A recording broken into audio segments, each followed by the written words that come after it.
Kembali lagi bersama saya, ya Mbah sebagai warga desa.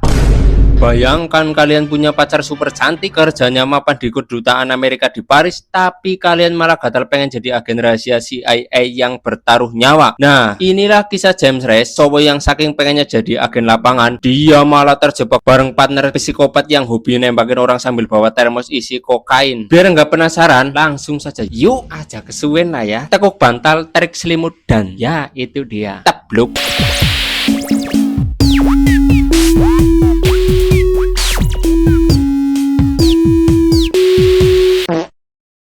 Cerita dimulai dengan mengenalkan karakter utama kita, James Reyes, tapi kita ganti dengan nama Simbah saja ya, biar enak aja lidah saya yang suka kepelintir.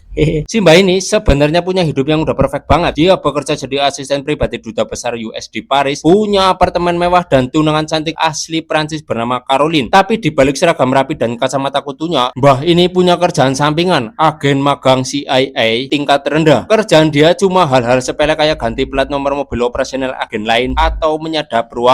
Mbah pengen banget naik pangkat jadi agen lapangan asli. Suatu hari, bosnya di CIA ngasih dia tes, mindahin sebuah microchip rahasia. Setelah sukses, Mbah langsung dapat tugas besar pertamanya. Dia disuruh menjemput dan mendampingi seorang agen senior legendaris yang baru mendarat di bandara Paris bernama Carly Wax. Nah, ini kita ganti saja jadi Sipek. Mbah pergi ke bandara dan nemuin Sipek lagi tertahan di bea cukai. Look here, it's corn syrup, caffeine, and water. Penampilan Sipek ini benar-benar nyentrik, kepala botak, jenggot kambing, jaket kulit tebal, dan kelakuannya berisik banget.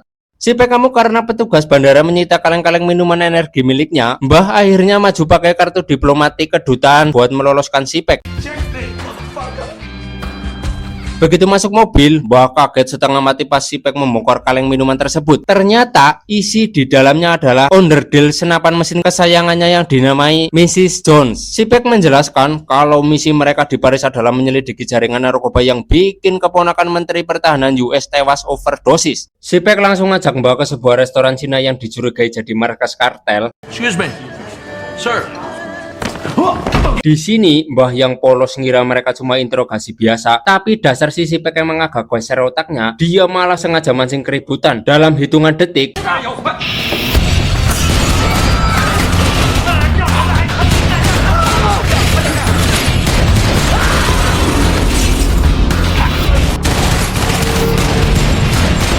ruang makan berubah jadi arena jagal. Sipek dengan santainya membantai belasan preman tirat Cina sendirian pakai trik-trik gila yang bikin kocak sekaligus ngeri. Sipek menembak langit-langit restoran sampai jebol dan menjatuhkan berkilo-kilo kokain murni tepat ke dalam sebuah vas bunga besar. Sipek menyuruh Mbah membawa vas penuh kokain itu sebagai barang bukti. Mbah yang shock cuma bisa melongo sambil meluk vas narkoboy sepanjang jalan.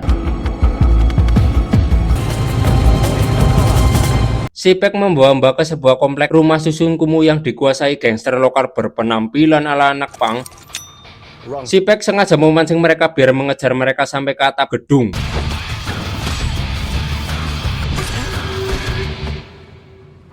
Di sana terjadi aksi kejar-kejaran dan baku tembak yang instan.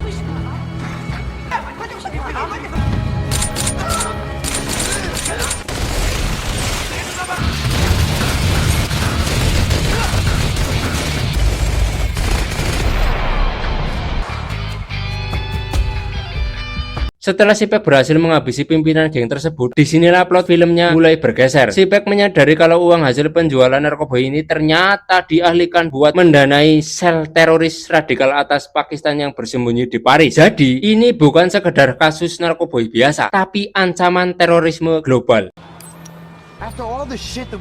Dipandu info dari HP tersebut, Sipek dan Mbah melacak markas persembunyian teroris di sebuah apartemen murah. Sipek masuk duluan dan langsung melakukan kelas brutal. Dia menembaki para teroris satu persatu tanpa ampun. Mbah yang masih gemeteran mencoba membantu sebisa mungkin.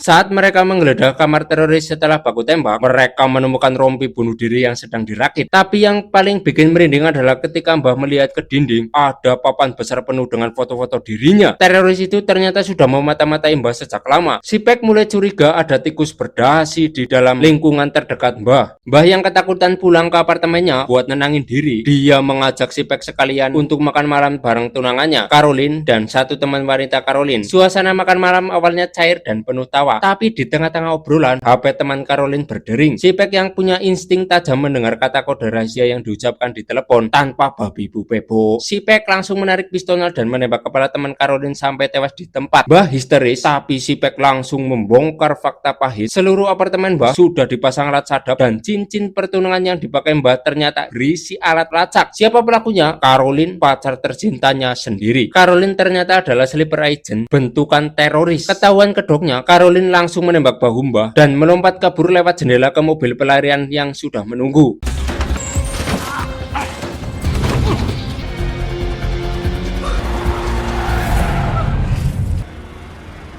Mbah patah hati parah, tapi nggak ada waktu buat galau. Sipek mendapat info kalau kelompok teroris ini berencana meledakkan diri di acara konvoi mobil delegasi Amerika Serikat yang dihadiri oleh duta besar. Bosnya Mbah, Sipek dan Mbah langsung tancap gas mengejar mobil para teroris ini di jalan tol Paris. Di adegan ikonik ini, Sipek nekat keluar dari jendela mobil yang melaju kencang sambil memanggul roket launcher. Dengan satu tembakan presisi, Sipek meledakkan mobil teroris pertama sampai berkeping-keping di jalanan. Tapi mereka tahu Caroline nggak ada di mobil itu. Caroline punya rencana cadangan yang lebih mematikan.